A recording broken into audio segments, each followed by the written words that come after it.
1 Coríntios, capítulo 4, versículo 6 ao versículo 21.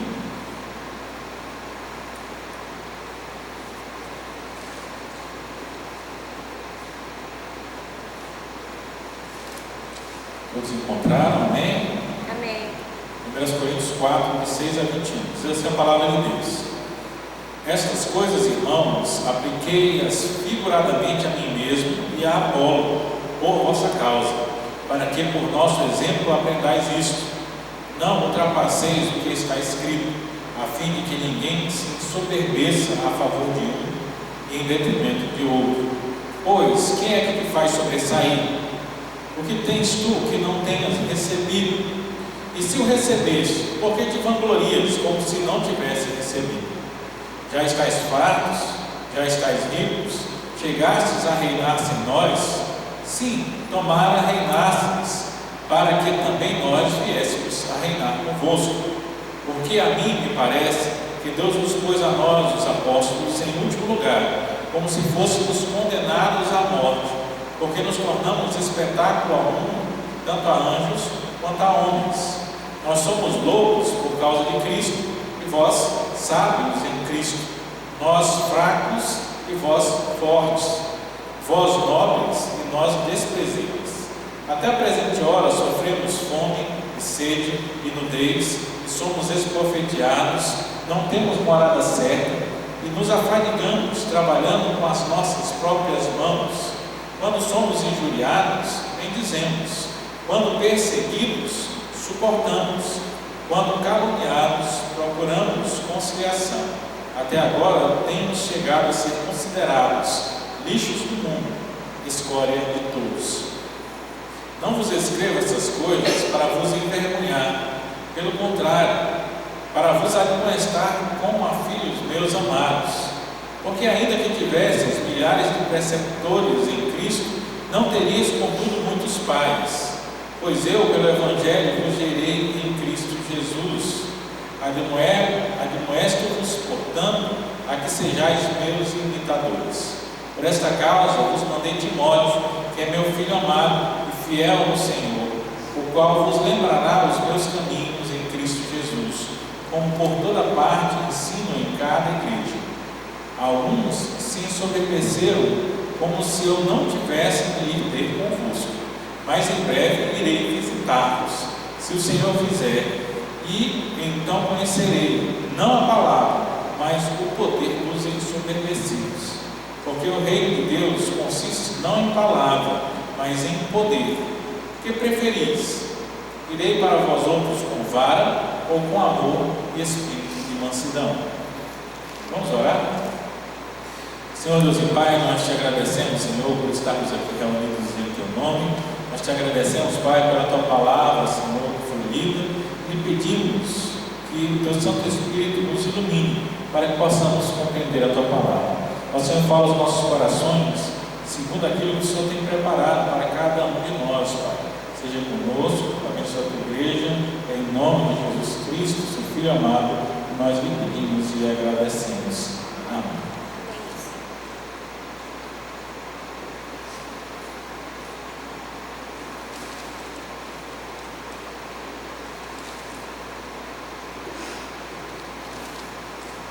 Então nós chegamos aqui no final do capítulo 4, Paulo vem a partir do versículo 6, naquela mesmo propósito do começo do capítulo, onde ele vem trazendo algumas questões mais para o capítulo 4, como falamos antes, é um fechamento do assunto que ele vem tratando a respeito de autoridade apostólica e da questão das divisões na igreja de Corinto.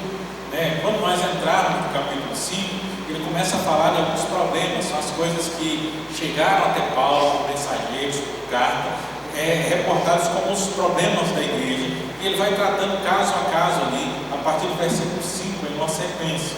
Mas aqui no capítulo 4, ele vai trazer um pouco desse fechamento, e ele traz alguns princípios aqui bem interessantes. Nós temos aí, creio que na Bíblia dos irmãos, como na minha, tem dois títulos no trecho que nós lemos. Ele começa aí sobre o versículo 6, onde está um subtítulo de uma reprovação severa, e depois sobre o versículo 14, Paulo os admoesta como pai. É uma divisão que às vezes é útil, às vezes dá uma rateada, mas a maioria das vezes nos ajuda a localizar bem. Essa primeira divisão, ela vai dividir em duas partes, assim como a segunda também. Nós vamos ter praticamente duas partes maiores que falam a respeito da fala do apóstolo Paulo em relação aos irmãos de Corinto. Nós vemos que ele entra aí já nessa primeira parte, na primeira metade do versículo 6, dizendo e citando o nome dele de Apolo. No versículo 6 ele diz: irmãos, eu apliquei figuradamente essas coisas a mim e a Apolo. Lembra que ele vinha falando sobre essa questão de liderança, dizendo que os apóstolos, eles são ali para o serviço da igreja, chamando a atenção da igreja com relação a isso. E ele começa aqui já dizendo: olha, eu apliquei isso aí não só a vocês, mas eu apliquei também a mim e a Apolo. Talvez sejam os dois nomes que mais tiveram contato com a igreja de Corinto. Segundo o relato do livro de Atos, Paulo passa em mais ou menos uns 18 meses em Corinto. E talvez Apolo tenha passado bastante tempo também ali. São os dois nomes mais lembrados e mais proeminentes. Os demais que aparecem naquela citação de divisão da igreja, lá no capítulo 1, são por questão de nome no cristianismo como um todo. Por exemplo, Pedro, como um dos principais apóstolos, um dos 12 ali, era o líder dos apóstolos. Então o nome com certeza seria lembrado como representante dos 12 ali. E o grupo que era intitulado Grupo de Cristo era aquele que queria se achar acima dos outros. Mas Paulo traz aqui justamente que o servo de Deus, ele deve entender que ele é só um coadjuvante aqui no mundo. Nós somos, como a gente falou em alguns estudos aqui, nós somos mordomos de Deus. Então tudo aquilo que a gente tem, tudo aquilo que a gente faz, toda a autoridade que nos é dada em nome de Cristo. Ela não vem de nós mesmos. E nós vemos isso no decorrer, como Paulo vai explicando as coisas, né? E ele traz ainda no versículo 6 algo muito importante para nós. São duas afirmações que estão aí no finalzinho. A primeira é: não ultrapasseis o que está escrito. Eu vejo ele diz: olha, eu estou trazendo aqui isso para mim mesmo e para Apolo, por causa de vocês, para que através do nosso exemplo vocês aprendam uma coisa. Por quê? Primeiro ele diz: ó, não ultrapasseis o que está escrito. Para nós, o sentido ele é bem amplo. Quando a gente fala do está escrito, devido a tantas repetições do Novo Testamento, nós entendemos quando um autor do Novo Testamento ele fala está escrito, ele está citando a Escritura Sagrada. E para nós, a Escritura é Antigo e Novo Testamento. Só que nos tempos de Paulo, o Novo Testamento ainda está sendo produzido. Alguns vão dizer que talvez 1 Coríntios seja uma das primeiras cartas escritas. Então estava bem no começo de tudo isso aí. Ainda tinha muita coisa que não tinha sido produzida, não tinha sido escrita. Então, quando ele fala não ultrapasseis o que está escrito, ele faz questão de lembrar principalmente do Antigo Testamento aqui, para os leitores de Corinto, para os cristãos ali de Corinto. Então ele chama a atenção sobre essa questão da autoridade. Qual é a discussão que ele vem? O que é que ele vem fechando? É a questão de não dizer: eu sou do tal, eu sigo fulano, eu sigo ciclano. E Paulo está dizendo: olha, preste atenção, não ultrapassem a Escritura, não ultrapassem o que está em Deus. Se para a igreja de Corinto ele simbolizava, ele apontava especialmente para o Antigo Testamento, para nós, como é já costume, ele aponta para o Antigo e Novo Testamento, porque está escrito, ele abrangeu tudo isso, né? É a Escritura, está registrado. Um exemplo que a gente vê: Jesus ele não saiu multiplicando apóstolos. Quando Jesus ele chama 12 homens para que eles possam ser a base da igreja. O número de apóstolos ele é limitado. Então não tem essa ideia de que há sucessor dos apóstolos. Não existe sucessão apostólica, como alguns dizem nos dias de hoje. Não existem apóstolos hoje. Os que estão aí, segundo a Escritura Sagrada, são falsos apóstolos. Porque a Escritura deixa isso muito bem delimitado lá no livro de Atos, quando escolhem um outro para tomar o lugar de Judas. E ali eles dão as qualificações. Ele dizia: tem que ser alguém que, como nós, esteve presente, foi testemunha ocular de todas as coisas, desde o batismo de João até a crucificação. Então, alguém que viu, testemunhou ocular, ele viu com os próprios olhos, não ouviu falar de ninguém, mas que viu com os próprios olhos aqueles acontecimentos. E foi escolhido ali em Matias com esse propósito, esse princípio. Então, se tem alguém hoje que quer trazer o título de apóstolo sobre si, você vê que ele contraria essa base que é dada pelos próprios discípulos lá em Atos. Porque hoje é impossível ter alguém que for testemunhar ocular. Ou então ele tem 2000 anos de idade. Mas não existe. Então os apóstolos são poucos e não há multiplicação. Quer dizer, a base que é dada na igreja, a base que Jesus diz sobre o ensinamento dos apóstolos que darei na igreja, ela foi dada uma vez por todas e não há base nova. Um dos pontos que se destacam as seitas, quer dizer, aqueles grupos religiosos que não são igreja de Cristo realmente, é justamente porque eles trazem uma revelação diferente daquilo que já foi dado na Escritura Sagrada. Todos elas vão trazer esse tipo de coisa. Então, você tem lá os mormons, tem um cara que disse que usou o vídeo lá, disse que achou o livro com a nova revelação. Então, toda nova revelação implica uma seita. A revelação já foi dada. Então, quando Paulo diz, não ultrapasseis o que está escrito, ele está dando para nós um ponto onde nós devemos ser cautelosos. E isso aqui, no contexto, também quer dizer, não adianta o sujeito dizer que é de Cristo e começar a ensinar. Aquilo que ele ensina tem que estar na Escritura. Essa é a base para a liderança que ele está trazendo aqui. É isso que ele traz a respeito dele mesmo, de Apolo, e daquilo que os coríntios têm que ter. Ele já está aqui dando uma batida sobre aqueles que faziam seus grupos e as divisões. Eu sou seguidor de quem? Não, eu sou seguidor de Cristo. Toda a liderança, todo líder da igreja hoje, ele está aqui passando aquilo que já foi dado. Então, por isso ele diz, não ultrapassa o que está escrito. Tudo que é ensinado hoje para a igreja, pelos líderes, ele tem que ser conferido na palavra de Deus. Então, aquela história de alguém dizer, olha, o que eu estou dizendo não funciona para o Evangelho. O Evangelho é conferido na palavra. A pessoa tem que afirmar com a autoridade da palavra e ser conferido na palavra de Deus. Por isso, Paulo já deixa um marco. Olha, qualquer coisa que acontecer, qualquer liderança que você for seguir, qualquer direção que a igreja tome, ela tem que ser baseada no crivo da palavra. Não ultrapasse aquilo que está escrito. E por que isso? É o ponto principal que ele vem tratando aqui. Para que ninguém fique achando que é maior que o outro. Se a base nossa é a palavra, não há hierarquia que ultrapasse isso, é da palavra. Eu estava lendo, foi ontem, uma matéria, uma reportagem sobre aviação civil, se não me engano, na Coreia do Sul, alguma coisa assim. E tinha um dado até umas décadas atrás que as quedas de aviões lá eram muito superiores do que a maior parte do mundo. Então os aviões caíam muito lá, mas não era assim uma questão de no resto do mundo cai 5, lá cai 7, não. Lá era tipo 400 vezes maior o número de quedas de avião. E o pessoal foi pesquisar, porque o mesmo Boeing que voava no mundo todo e caía um avião a cada não sei quantos milhares, lá o número era incrivelmente superior.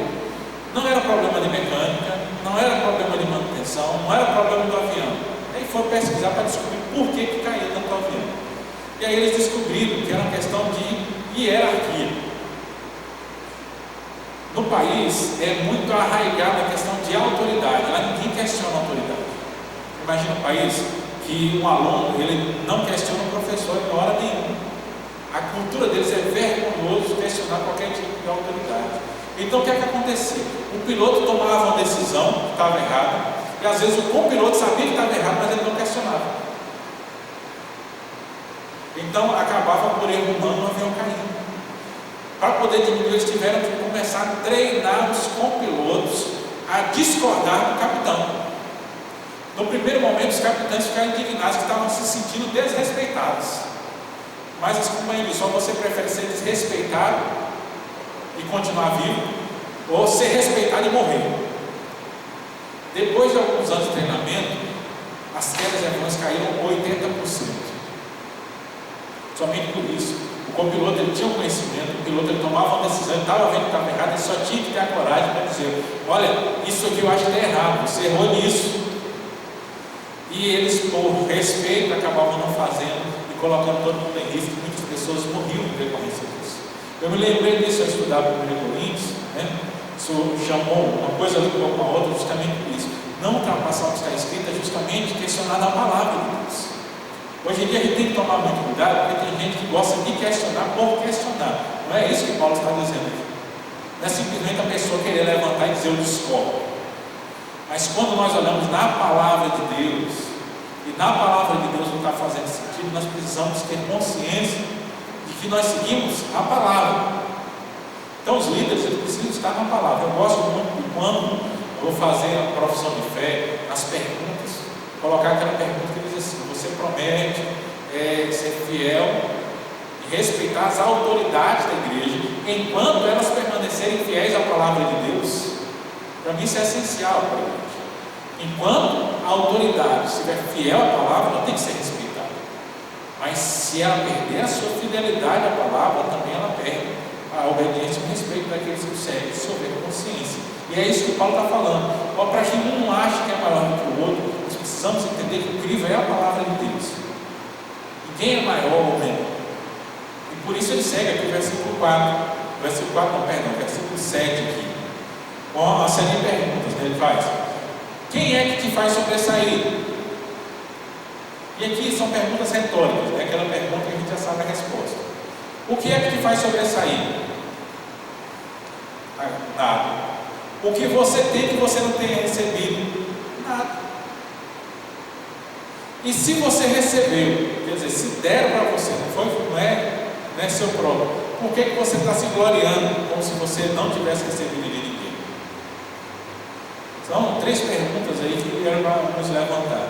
Ele já vem, né? Olha, fique na palavra. Agora, quem está se achando grande, por que você acha que é maior do que os outros?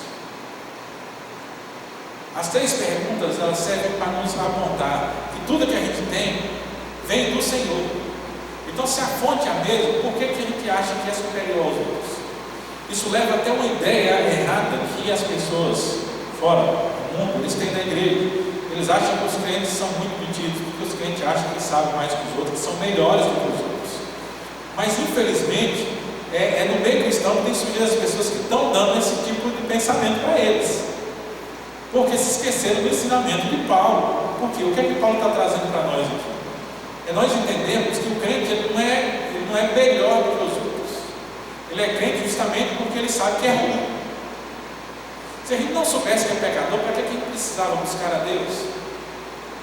A consciência do crente tem que ser: eu sou salvo não porque eu sou alguma coisa, mas porque Cristo me salvou.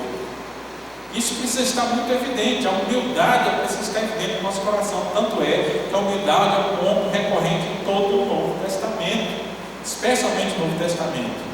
Nós somos de Cristo. Aquilo que nós temos, se a gente tem a salvação, é por quê? É porque Cristo deu para nós.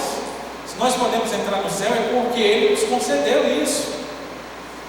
Se nós podemos hoje pedir perdão dos pecados, ter convicção de perdão dos pecados, ter convicção do céu, porque tudo foi dado para nós.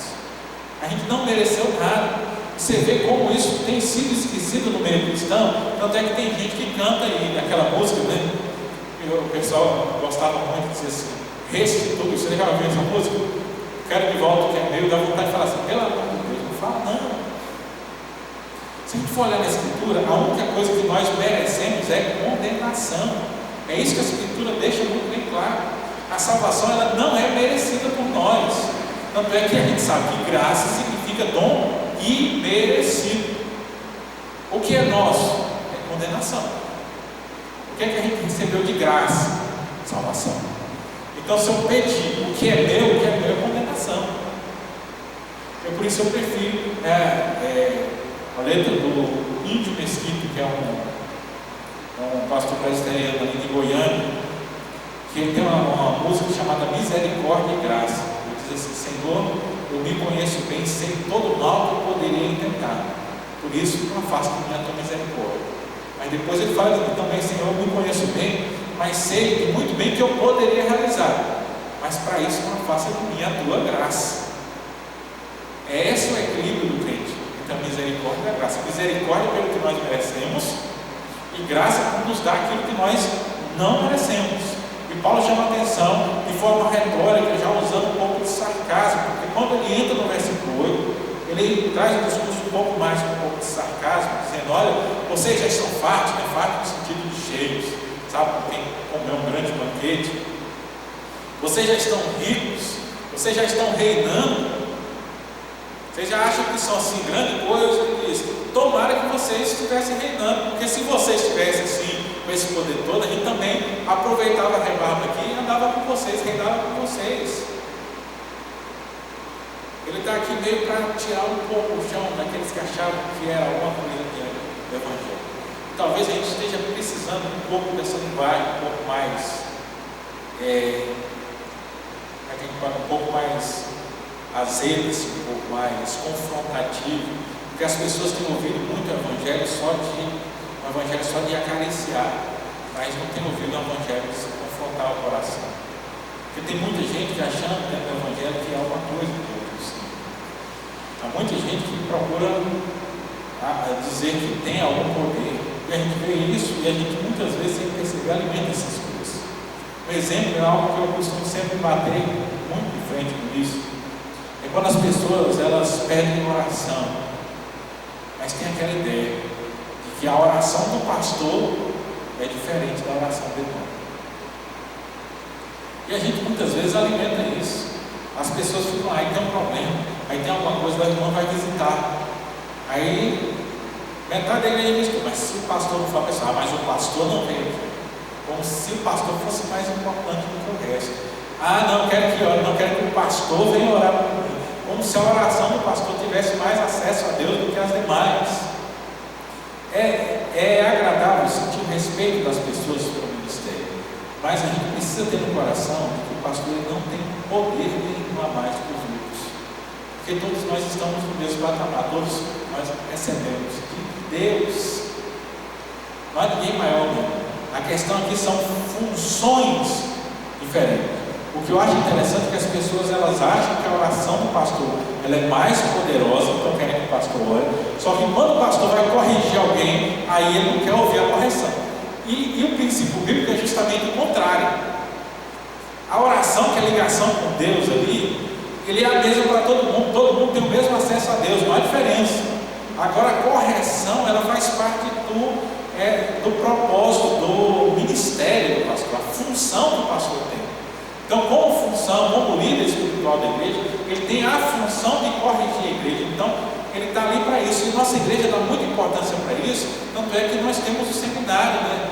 O processo pastoral é um processo bem grande. São anos antes, muito tempo de estudo e muito tempo depois, treinamento. É muita coisa. Por quê? Porque a gente procura entender que tem que estar preparado com isso para identificar as coisas e ter base bíblica para poder trazer correção à igreja, porque faz parte da função. Mas você vê como a gente faz. Aquilo que faz parte da função muitas vezes é desprezado, mas aquilo que a mística do nosso coração acha que há algum tipo de poder, nós gloriamos. E a palavra nos ensina a fazer justamente o contrário. Ela diz: olha aquele que tem responsabilidade sobre você. Lá em Hebreus vai falar sobre isso. Porque aqueles que velam, aqueles que nos dirigem no Senhor, olha para que eles façam isso com alegria, não com o coração entristecido, porque isso não se aproveita a vocês. E aí por isso que Paulo vai falar aqui, tomara que vocês estivessem reinando mesmo. Já no sentido que vocês não reinam coisa nenhuma. Tem muito crente que acha que ninguém pode triscar dele porque ele é crente. O Evangelho diz que os crentes são os que mais apanham. É isso que está escrito. Mas aí ele chega aqui para poder dar o exemplo, que deveria ser o exemplo da igreja. Versículo 9, que é a segunda parte do texto. Porque a mim me parece que Deus pôs a nós, os apóstolos, em último lugar, como se fôssemos condenados à morte, porque nos tornamos espetáculo ao mundo, tanto a anjos quanto a homens. Porque ele pega aqui o apóstolo está falando de uma forma geral, está falando dos 12, mas ele vai entrar nesse nível aí também, como enviado de Cristo, mas ele destaca aqueles que pregam o Evangelho, especialmente no seu tempo, como eles se tornavam espetáculos para o mundo. Aqui alguns estudiosos aqui, eles vão lembrar que provavelmente a cronologia que a gente tem em 1 Coríntios é que Paulo provavelmente estava na cidade de Éfeso quando escreveu 1 Coríntios. E na cidade de Éfeso nós temos os eventos que são relatados lá em Atos 19, 23 ao 41. Quando o pessoal da cidade, que é os ourives, o pessoal que pegava, porque Éfeso tinha um templo da deusa Diana, né? Então eles faziam ali imagens da deusa Diana, em ouro, prata, e vendiam e ganhavam muito dinheiro. Era um pessoal muito rico por causa daquilo, eram artesãos muito habilidosos. Só que o pessoal reunido só, a gente tem que conversar. Porque se Paulo está ensinando para o povo que os deuses não são nada. Então, se o pessoal começar a acreditar demais nisso, acabou o nosso negócio. Porque se o pessoal não acredita que a deusa Diana é alguma coisa, não vão comprar mais da gente. A gente perdeu o negócio, perdeu o dinheiro. E aí eles tentam prender Paulo. Paulo vai para dentro de tribunal, o pessoal tenta bater nele, expulsa ele da cidade, passa um perrengue danado em Éfeso. E talvez seja, eles relatam que provavelmente esse acontecimento precedeu o momento que Paulo estava escrevendo a carta. Quer dizer, ele só passou por isso em Éfeso e recentemente, logo depois, ele escreve aos Coríntios. Então vai lembrar, olha, nós somos espetáculo. Espetáculo para o mundo quer dizer o quê? Ele fala tanto anjo, que os anjos estão lá em cima, eles estão olhando para o que está acontecendo, quanto aos homens, que era aquele pessoal que gostava de ver os crentes ser jogados nas arenas para ser comido pelas férias. A gente já viu filme sobre isso, o tempo de Nero. Então os crentes eram um espetáculo, né? O pessoal gostava de ver. E não é diferente do nosso tempo hoje. Você vê como é um qualificante. Quando qualquer um que se diz cristão, principalmente se diz pastor, ele apronta alguma coisa, o noticiário faz questão de dizer, não diz o nome, ele diz pastor evangélico, aprontou isso e aquilo. E as pessoas olham assim e falam, esses pastores não valem nada. É a mesma coisa que Paulo está enfrentando aqui. É como se eles fossem um espetáculo para o mundo. E o mundo, ele olha para a igreja nesse sentido, eles querem bater, eles querem colocar a gente em situação ruim, eles querem sempre confrontar. E Paulo destaca isso aqui dos apóstolos. Olha, parece que os apóstolos são um espetáculo para o mundo, a gente está sempre sofrendo. E a partir do versículo 10 ele vai continuar. Olha, versículo 10: nós somos loucos por causa de Cristo. Então aquele está aprendendo, vai lá, o doido. Mas os crentes de Corinto, eles eram sábios em Cristo, né? Nós somos fracos, olha lá, estão apanhando, um monte de fraco, não tem poder, não tem, mas vocês são fortes. Nós somos desprezíveis, vocês são nobres. Ele inverte aqui a ordem no final do versículo 10, né, dizendo, vós sois nobres e nós desprezíveis. Então, aquele destaque que acontece hoje, o que é que a pessoa fala? A igreja tal está vazia, é porque não tem poder. O fulano está doente, é porque não tem fé. Aconteceu isso, é porque não está com Deus, isso é pecado. São as mesmas coisas que os judeus falavam para Jesus no tempo dele. Lembra lá do cego? Quem foi que pecou? Foi ele ou os pais dele para poder ser cego? Porque Jesus não foi nem ele nem os pais. Isso é porque para que Deus seja glorificado. Mas ainda hoje, quando Jesus já bateu de frente com esse tipo de ensinamento, ainda hoje, dentro da igreja, muita gente chega lá e diz, se você está sofrendo, é porque você não tem fé.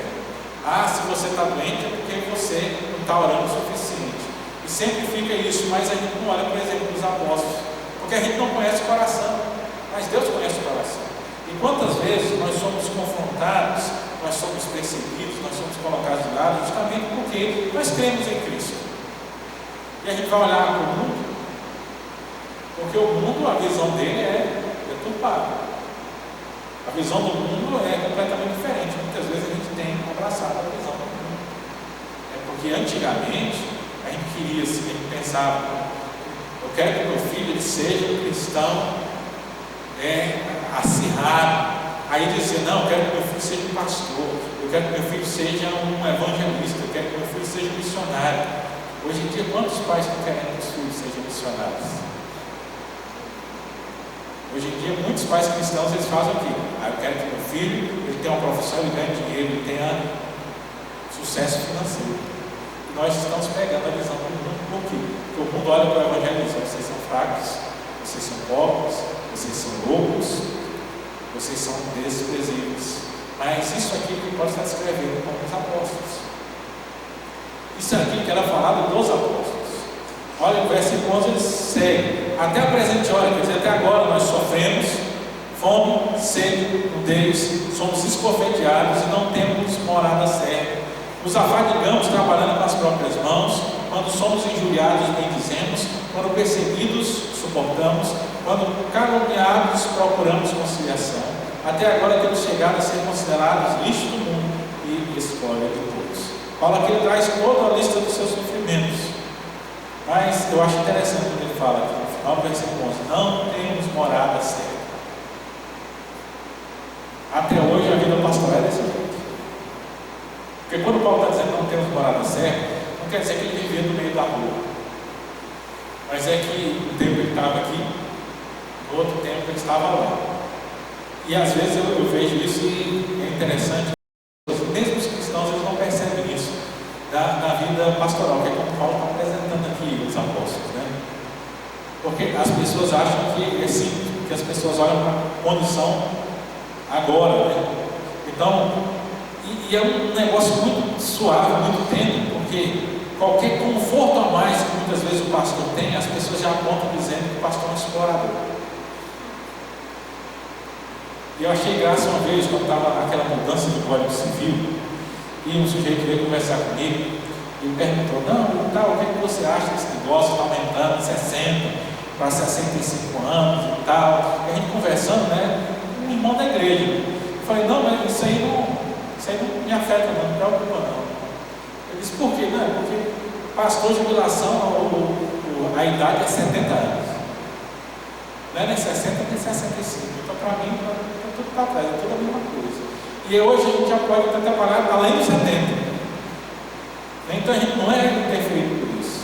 Então, são pequenas coisas que às vezes as pessoas pensam assim, mas o pastor faz isso, mas tem muita coisa que as pessoas fazem que elas não percebem que para nós é impossibilidade de fazer. Tem gente que pensa, começa, você está na sua cidade, você compra uma casa, você tem algo para o resto da sua vida. Aí a pessoa diz, não, nesse tempo a energia está tão cara, vou colocar energia solar. O pastor não vai fazer essas coisas. Você tem que estar preparado a cada tantos anos, tem que arrancar tudo e mudar de um lugar para o outro. Não tem condição. Mas isso é motivo de dar aumentar? Não. Quando eu olho para a Escritura, na verdade, eu olho para aqui e vejo Paulo falando, não temos morada certa. Na verdade, me dá assim, um pouquinho de satisfação entender que, em algum sentido, eu ainda estou me assemelhando àquilo que está lá. E deveria ser esse o pensamento de todo cristão. Por quê? Essas partes aqui, fome, sede, nudez, é algo que muitas vezes o crente não experimenta hoje. Mas Paulo experimentava. Era o mundo ali que ele estava vivendo, as viagens, aquilo que ele tinha que fazer por causa do Evangelho. Mas, quando ele chega aqui, no versículo de número 12, né? Quando somos injuriados, bem dizemos, quando perseguidos, suportamos, é algo que tem que ser visto muito pelo crente hoje. Hoje a gente está com muitos crentes que eles não estão querendo mais suportar.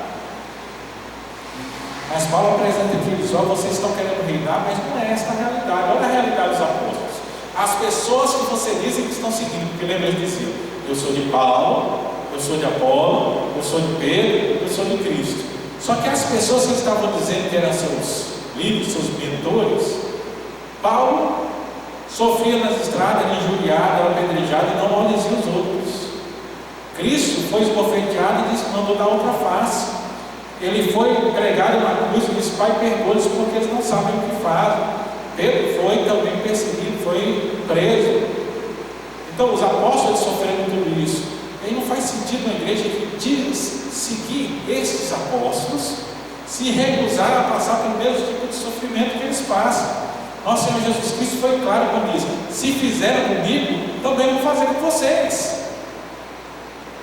Então ele nos chama de só quando nós somos injuriados, nós bem dizemos.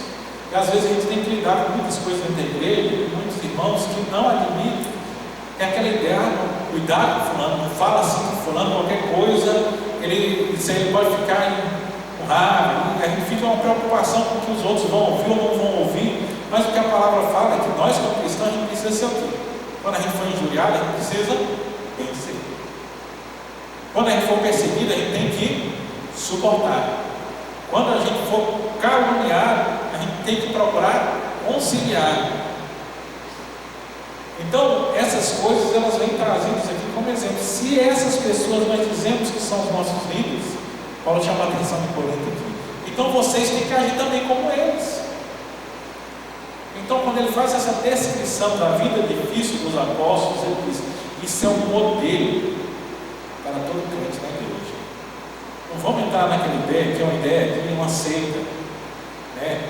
Não vou nem citar o nome aqui, mas eu cheguei a rastrear, descobri a origem, né? É uma ideia de uma seita, porque uma pessoa de uma seita, dessa seita me contou exatamente, então eu sei como ver, a ideia de que tem coisas na Bíblia que é só para quem é liderança. É só para quem é o pessoal mais santo, assim, mais graduado. O crente comum não precisa fazer aquilo. Isso é uma falácia, isso é uma ideia de seita, não é ideia do Evangelho. A ideia do Evangelho é que tudo aquilo que é colocado aqui para apóstolos, para presbíteros, para bispos, para líderes da igreja, é algo que é cobrado de todo cristão. Então todos nós temos a mesma obrigação. Por quê? Porque ninguém é maior do que o outro, que é o que Paulo começou a falar justamente lá nos versículos anteriores. Ninguém é maior do que o outro. Tudo que nós temos é recebido. E assim a liderança também, o que tem é recebido. Se há autoridade na boca de alguém para ensinar, essa autoridade não é dele, é de Deus. Se a autoridade para pregar a palavra, a autoridade vem da palavra, não de quem está pregando a palavra. E assim, se ninguém é melhor do que o outro, e nós passamos por esse tipo de coisa, nós precisamos entender que aí também é o propósito de Deus em todas essas coisas. Então, quando ele nos apresenta os apóstolos, nos apresenta mostrando esse modelo. O modelo que precisa entender que a vida cristã ela não é um mar de rosas, que a partir de agora eu não vou ter problema nenhum. Mas como os apóstolos passaram por dificuldades, assim como o Senhor Jesus Cristo passou, nós também vamos enfrentar dificuldades no nosso dia a dia. E só o fato de a gente levantar algum dia e não ter uma luta como a de Paulo, que tinha que levantar e estar no meio do nada, tendo que caminhar, sem comida, sofrendo no meio da estrada, a gente não tem que passar por isso por causa do Evangelho hoje. Nós já deveríamos acordar agradecendo a Deus. Eu mesmo nas minhas orações sempre agradeço a Deus porque a gente pode estar pregando o Evangelho, falando aqui livremente. A gente não está num país que persegue, porque tem países que perseguem o Evangelho. A gente não podia estar na igreja aqui, uma porta ali destrancada, a gente tinha que estar escondido quando a gente está falando do Evangelho. E às vezes a gente parece que tem muito crente que não tem noção de que isso existe. No dia de hoje tem países que matam cristãos. Há uma igreja que eu estava vendo uma reportagem com um missionário falando da igreja, a igreja subterrânea, a igreja perseguida. Há países hoje em que existe uma igreja escondida, que as pessoas se escondem, as pessoas se reúnem nas casas sem louvar, porque não pode cantar. Se começar a cantar, o pessoal descobre e prende eles. E aí eles se reúnem às vezes uma vez por mês, onde é um culto que eles podem louvar, só que eles vão lá para o meio do deserto, bem longe, onde ninguém pode ouvir, e ali eles podem cantar. Só que eles dizem que lá eles chegam, eles cantam 2 horas sem parar. E aí quando vai pregar, a pregação tem que ser pelo menos 3 horas. Se for menos que isso, porque é uma vez no mês que eles têm a oportunidade para isso. Se reúnem em pequenos grupos nas casas, escondidos, só para estudar a palavra, mas ali tudo baixinho.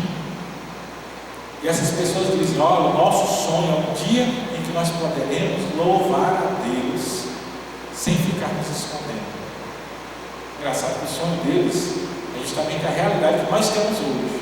Mas é triste nós olharmos para a igreja hoje, muitos crentes não têm coragem nem de abrir a boca cantando quando nós estamos louvando a Deus em culto. A gente tem preguiça. Me dá uma tristeza ver muitos adolescentes hoje. Eu falo adolescentes porque esse é novo. E aí a gente vai cantar na hora do louvor e eles têm preguiça de levantar para louvar a Deus. 20 anos atrás, quando a gente era adolescente, a gente tinha preguiça quando acabava o louvor, que a gente queria que continuasse. Eu me lembro de estar no congresso, um congresso de adolescentes, e o congresso de adolescente era tipo assim, era 40 minutos de louvor. E aí no final, reuni todo mundo, e o pastor com todo mundo conversando, então, o que é que vocês acharam, o que é que vocês gostaram, o que é que não gostaram? Aí um jovem me levantou a mão e falou: eu só não gostei do apoio, eu achei que o louvor foi muito pequeno. A gente cantou só 30 minutos. A gente podia ter cantado 1 hora, podia cantar mais. E eu lembro disso hoje, vejo assim, quando a gente canta 2 músicas, a gente tem já tá bom. Me dá uma olhada quando o pessoal do louvor manda mensagem para mim e fala: ô pastor, você não acha melhor a gente diminuir de 4 músicas para 3? Meu irmão, eu queria 5. No meu tempo a gente cantava era 5. E ninguém reclamava. Mas parece que a gente está cansado de fazer as coisas de Deus, porque não olhamos para a base. Tá? É oportunidade. O sofrimento ele está aí. Quando a gente não tem, a gente devia estar dando glórias a Deus e louvando a Deus. E isso mostra a palavra de Paulo aqui, quando ele entra no versículo 14, que é a segunda metade do texto. O primeiro ponto. Primeiro ele vai dizendo: não escreva essas coisas para você envergonhar. Ser chamado a atenção na frente dos outros é vergonha. Os coríntios sabiam que quando essa carta chegasse lá, o que ia acontecer? Eles iam ler diante da igreja, mas aquilo ia ser copiado e ser mandado para outras igrejas. Então ele faz questão de colocar aqui: olha, eu estou falando aqui não é para envergonhar, mas para vos admoestar como filhos amados. A gente tem que entender isso. A correção ela vem do Senhor não para nos destruir, mas para nos corrigir, nos colocar de volta no caminho, para que a gente não se perca. Paulo faz questão de lembrar isso aos Coríntios. E aqui ele vai trazendo justamente aqui, como a filhos amados, no final do versículo 14, mas no versículo 15 ele diz: porque ainda que tivesse milhares de preceptores, a palavra aqui preceptor, aquela palavra para aio, né, no Novo Testamento, meio mordomo, mas não é meu mordomo, é aquele escravo que tomava conta do filho do patrão, que o termo aqui era pairagogos, que é de onde vem a nossa palavra pedagogo, que era um instrutor, aquele que fazia. Então, só ainda que vocês tivessem milhares, e aumenta o número propositalmente, vocês não teriam muitos pais, pois eu, pelo Evangelho, gerei vocês em Cristo Jesus. Ele está dizendo: olha, se tiver um pai, eu sou o pai de vocês, porque foi eu que gerei vocês no Evangelho. Tem que lembrar que Paulo não está querendo ser chamado pai, não tem lugar nenhum que a igreja nenhuma chama Paulo de pai. Porque, se a gente lembrar de Jesus Cristo lá nos Evangelhos, os fariseus, ele falava assim: olha, a ninguém chameis de pai, porque só um é o vosso pai que está no céu. Eu gosto de lembrar isso porque existe no nosso meio alguns pastores que se dizem, é o pessoal que gosta de usar os títulos, né? Não gosta de pastor, bispo, se chama de apóstolo, essas coisas, e fica querendo instruir a igreja que tem que chamar ele de pai. O Estevão Hernandes faz isso. Então, esse negócio de pai, não é o que Paulo está dizendo. Ele está dizendo que ele gerou em Cristo. Então, ele era mais próximo dele, da fé deles, do que aqueles que passaram depois da igreja, instruindo a igreja. Isso ele está chamando a atenção para trazê-los para perto, para dizer: portanto, eu estou admoestando, versículo 16, né? Admoesto-vos, portanto, a que sejais meus imitadores. Paulo vai lembrar do que ele fala lá em Filipenses 3,17, né? Sejam meus imitadores, como eu sou de Cristo.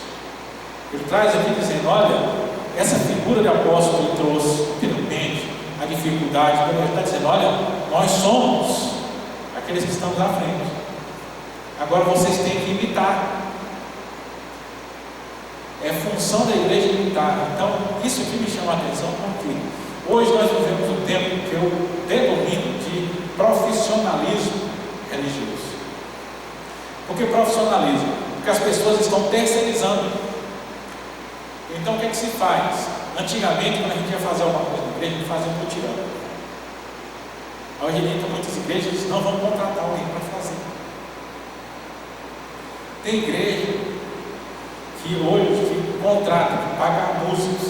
Os músicos são contratados para tocar na igreja. Né? Não é mais as pessoas. Por quê? Porque as pessoas não querem mais fazer trabalho voluntário. O pessoal não quer mais se envolver. Hoje em dia, a música na igreja, eu falo muito da música, eu gosto muito da música na igreja, mas hoje em dia está diferente. Antigamente, as pessoas que faziam música na igreja, elas tinham a música no coração. Hoje em dia, parece que as pessoas não estão mais tendo a música no coração. Não tem aquele desejo, não tem aquela vontade, não tem aquela disposição. Por quê? Porque o pessoal tem que se profissionalizar, está esperando nos outros. E onde é mais refletido isso, é que essa questão de músico contratado, essas coisas, você vê muito mais em grandes cidades, grandes igrejas. As igrejas grandes, os grandes centros, ela tem administradores, por exemplo. A igreja contrata um administrador para poder administrar a igreja. Tem zeladores pagos. E aí você vai deixando tudo lá. A igreja pequena, a gente às vezes não tem isso, tanto porque a gente não tem dinheiro também para isso, né? Então não dá para fazer. Mas se tivesse, todo mundo ia gostar. Parece que a gente não se envolve nas coisas. Mas onde é mais refletido isso, muitas vezes é no ministério pastoral. Porque o que eu mais sinto, eu tenho que bater nessa tecla para a instituição da igreja. Que na verdade as pessoas precisam voltar a entender que aquilo que o pastor faz na igreja, ele faz como exemplo para instruir a igreja. E as pessoas não entendem isso. Tem muita coisa que o pastor faz e o pessoal fica só dizendo: não, mas é porque o pastor é pago para isso. E aí ninguém quer fazer. Então as pessoas, elas não veem o pastor como exemplo, eles não querem ser como ele.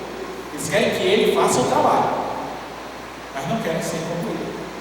Uma vez eu estava dando um estudo na igreja sobre oficiais, e lá nas funções presbíteros e diáconos, tanto presbíteros quanto diáconos, eles têm também a função de visitar a igreja. O presbítero é supervisão espiritual, é o modelo lá de Moisés, né? Ele vai tratar o problema, e aquilo que for menor ele resolve, só aquilo que for mais grave ele traz para o pastor para resolver. É assim que funciona. Esse que é o nosso modelo que está nos nossos documentos. E o diácono também tem a obrigação de visitar a igreja. Só que o diácono ele visita a igreja com supervisão, qual é o termo? É supervisão social. Não é bem social, mas é que o outro termo não vem na cabeça. Então é o seguinte, o diácono que ele vai ver quem está passando alguma dificuldade.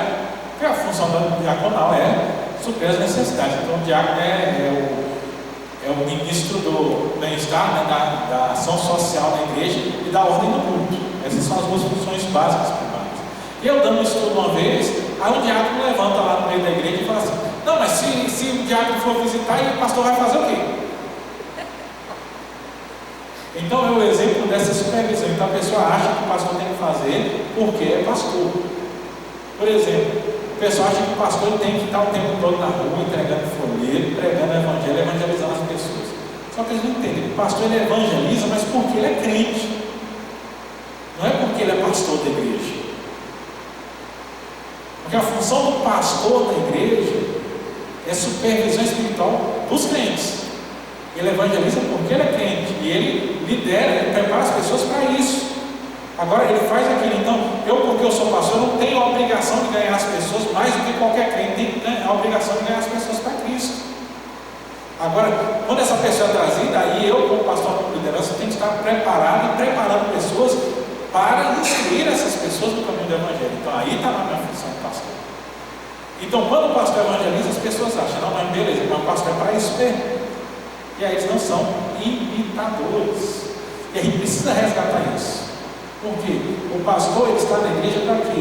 Para dar o exemplo, para ser imitado pelos cristãos. Assim como Paulo chama aqui a atenção no versículo 16: sejais meus imitadores.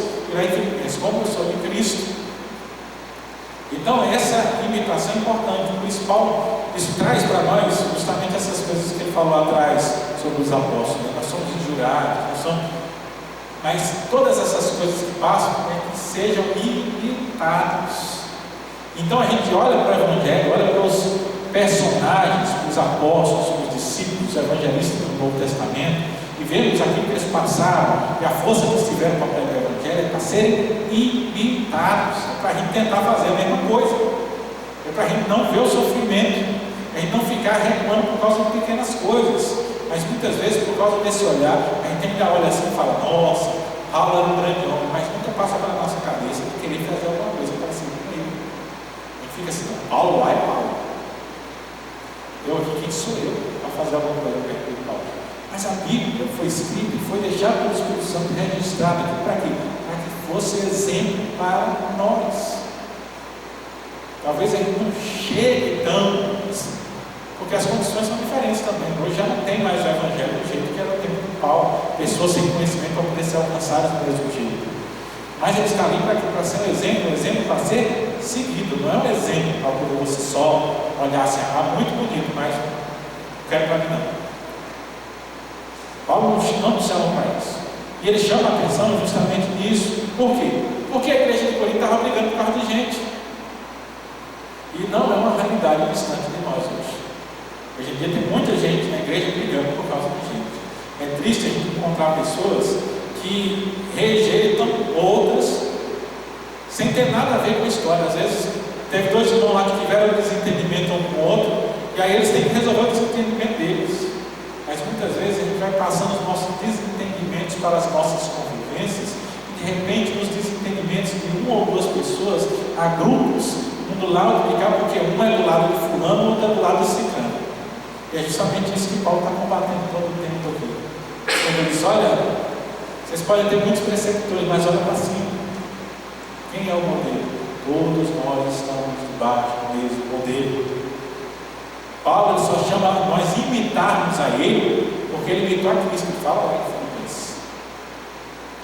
Então, se há alguma coisa para ser imitada, olha para o seu líder, olha para o presidente da sociedade, olha para aquele irmão que você admira, e imite ele daquilo que ele imita a Cristo.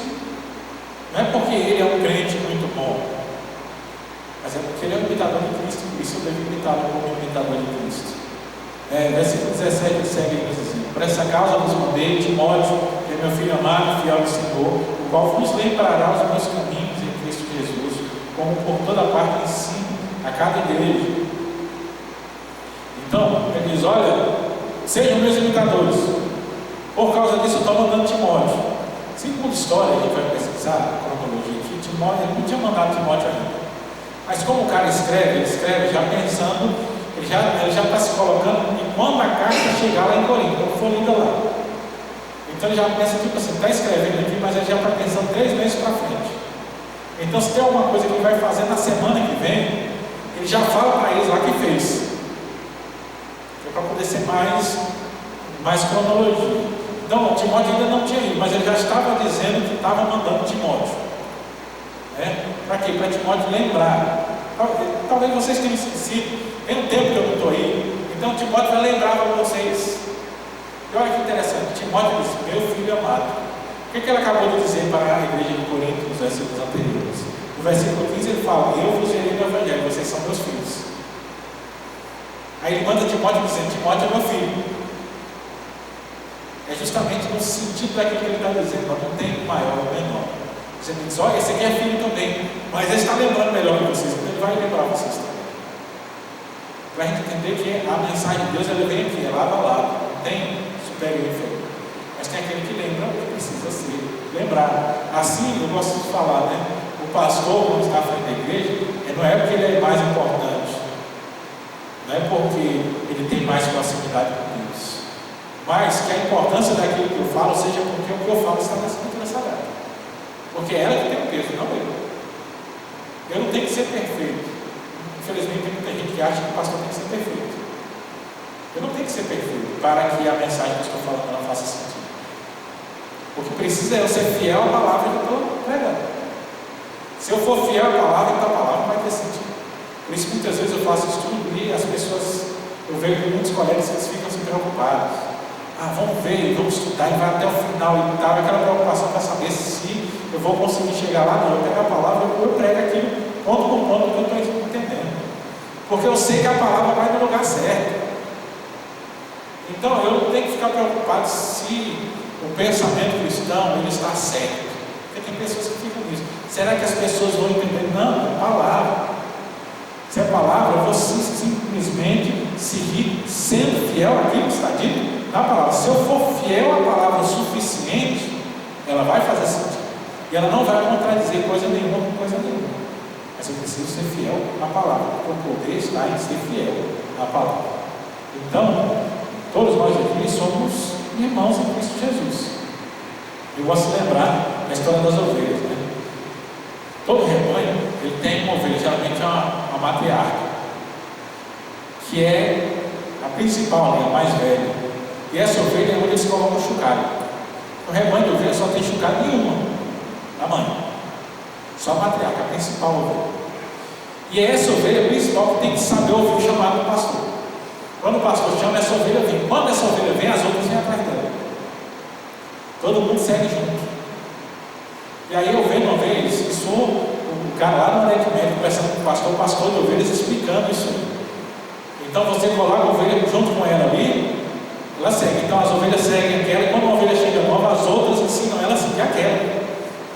Então se cria uma hierarquia. Quando aquela ovelha morre, há uma outra que assume o lugar, e todas vão seguir ela. Eu digo que o pastor, hoje, o pastor de igreja, hoje, ele na verdade, na história bíblica, quando fala do pastoreio e rebanho, ele não é o pastor, igual fala lá que toma conta do rebanho, ele é essa ovelha. Porque a função do pastor não é dizer, eu cuido do rebanho, não. Como pastor, eu sou a ovelha. Que a minha função é que eu reconheço a voz do pastor, e eu atendendo a voz do pastor, o rebanho tem que seguir. Então eu vou ensinar o rebanho a andar comigo, ouvir a voz do pastor. Mas o pastor mesmo, é só o Senhor Jesus Cristo. Eu sou só a ovelha que está com o chucalho. Então a gente precisa dessa noção. Então, assim como o pastor do rebanho é ovelha, assim também as mães de cada ovelha do rebanho, elas vão ensinar essa ovelha. Então, o cordeirinho novo vai aprender a seguir a sua mãe, que ensina a seguir a ovelha do chocalho, que ensina a seguir o pastor. Então, todos nós estamos ligados numa cadeia, está tudo junto. E aí é isso que Paulo vem dizendo de Timóteo. Não, Timóteo também é filho, mas ele vai lembrar vocês. Entendeu? Eles são rebanho, eles aprendem a seguir Timóteo, que segue a Paulo, que segue a Cristo. E assim a gente vai, porque hoje a gente tem o Evangelho, por quê? Porque alguém que seguiu a Cristo, um apóstolo, pregou para alguém, que pregou para alguém, que pregou para alguém, e através desse alguém para alguém, esse Evangelho chegou até nós hoje. Então a gente sempre está dependendo de alguém, mas não é essa pessoa que nós devemos a nossa salvação, nós devemos a Cristo, nosso Senhor. Por isso ele vem no versículo 18 aqui, na parte final, na estação final. Alguns se ensoberbeceram, como se eu não tivesse que ir ter convosco, mas em breve irei visitá-los, se o Senhor quiser, e então conhecerei não a palavra, mas o poder dos ensoberbecidos. Paulo está falando aqui do seu desejo de ir para Corinto. A gente não tem uma convergência na nossa, ele voltou a passar em Corinto a segunda vez. É porque a gente está aqui em 1 Coríntios. Eu já falei para os irmãos que essa carta aqui é a segunda carta. E 2 Coríntios é a quarta. Então, Paulo escreveu essa aqui, aí mandou. Aí o pessoal atendeu em parte, mas teve coisa que eles não atenderam, não se arrependeram. Aí tornaram a escrever uma outra carta de lá para Paulo. E aí Paulo recebeu, daí depois ele manda outra carta, perguntando se tinha dado certo. O pessoal disse que não. Aí ele escreve 2 Coríntios, quando ele vai bater na igreja mais uma vez. Então, se tem 2 Coríntios é porque o pessoal não atendeu. Então, bom, 2 Coríntios quer dizer que Paulo ainda não tinha ido lá. Talvez ele tenha ido depois de 2 Coríntios. Mas o que é que Paulo está dizendo aqui? Ó? Tem alguns que estão ensoberbecidos. Agora vem a questão. Quando você vê essa palavra aqui, o que é que ela quer dizer para você? Ensoberbecido.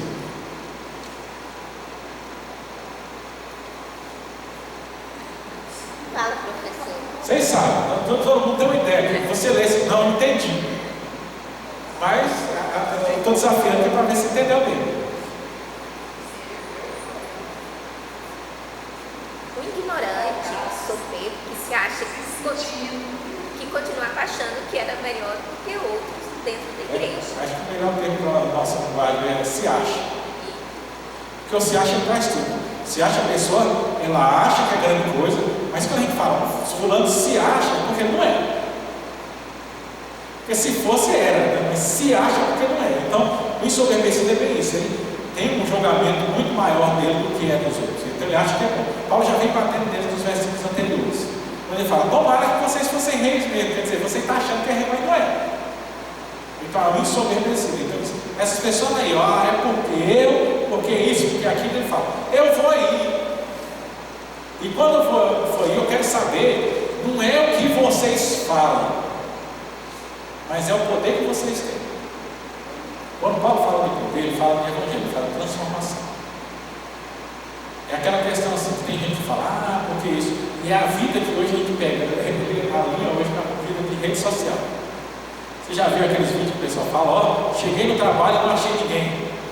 E o pessoal começa a pegar o pessoal no trabalho tudo assim, vai mostrando as fotos do perfil do Instagram, e depois mostra a pessoa no dia a dia que não tem nada a ver. A pessoa pega aquela foto maquiada, toda assim, aí você olha para a foto assim, nossa, e quando você vai ver a pessoa assim, não tem nada a ver com aquilo. A gente vive um tempo das pessoas de terem imagem. Então, do mesmo jeito, no Evangelho tem muita gente que tem imagem. Sabe o crente que gosta de postar foto, tem aquela foto do povo chorando com a mão para cima. Aí o povo que gosta de tirar foto, o líder gosta de tirar foto com um monte de gente, mas tinha muitas pessoas. Estava vendo uma vez um evangelista falando, evangelista mesmo, missionário mesmo, ele falando daquelas fotos. Você já viu aquelas fotos do pessoal para a África? Assim, olha quantas pessoas se converteram a Cristo. Ele contando, já viu o pessoal fazendo isso, o pessoal dessas missões que começa a aparecer. Ele chega lá, leva um monte de comida, pão, e o pessoal todo mundo com fome. Ele chega na frente, o câmera fica aqui, ele vira assim para o pessoal e pergunta no microfone: quem quer pão? Aí todo mundo levanta a mão, o pessoal tira a foto, dizendo que vou estar aceitando Jesus. Para poder postar e dizer que o ministério foi um sucesso. É disso aqui que Paulo está falando. E quando a gente vai precisar, ele está dizendo: nossa, eu quero ver aí o que é que vocês fizeram aí mesmo. Eu quero ver qual o resultado dessa conversa com vocês aí. Quem são os seguidores de vocês? As vidas são transformadas? São pessoas produtivas de igreja? São pessoas que vivem o Evangelho? Porque eu vejo muito hoje, muitos líderes que estão aqui, que enchem a igreja de gente, mas enche de gente que não é produtiva no Evangelho, não tem vida transformada, não faz nada pelo Evangelho. São pessoas que estão ali, mas não faz diferença, ainda continuam vivendo exatamente do mesmo jeito que viviam antes de conhecer o Evangelho. É isso que Paulo está falando. Eu quero ver as pessoas. Por isso eu fui trabalhar muito mais tempo sem resultado, mas saber que eu pude impactar a vida de uma pessoa. Do que eu tentar abraçar todo mundo e não transformar a vida de ninguém.